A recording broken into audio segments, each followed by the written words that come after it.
Now, part of the deal there, I mentioned the vent, okay, so I'll go to that next.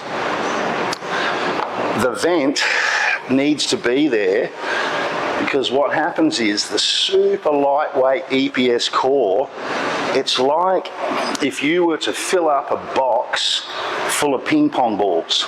And then if you can imagine, there's a space between all the balls, and that's kind of what EPS looks like under the microscope. It's like lots of little ping pong balls, and they're like a sealed unit. And it's almost like they're spongy ping pong balls because you can get an individual bead, you can squeeze it, and it just pops back.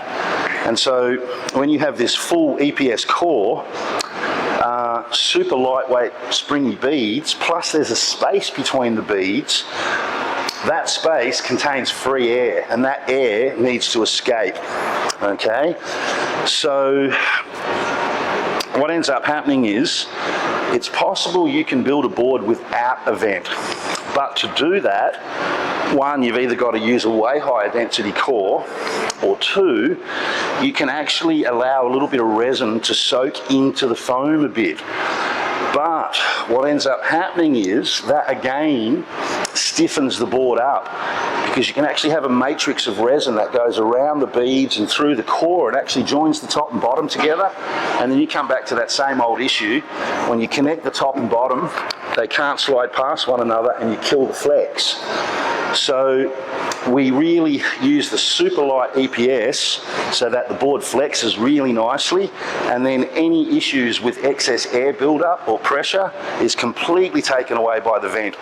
And so the Gore-Tex, it's a self-breathing membrane, and so what happens there is air can go in as the board cools down and it wants to draw air in. It'll just suck air in.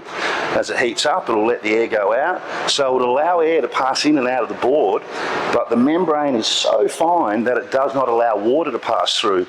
So that's set, forget, you never have to touch it. And what that means is the board can breathe, always stays equalised, I guess.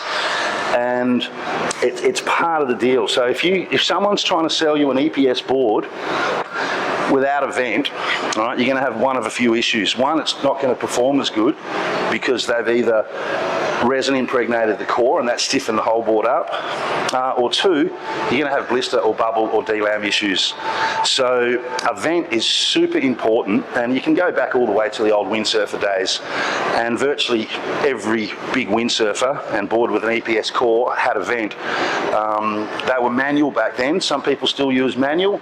Ours is completely automatic. You never have to worry about it.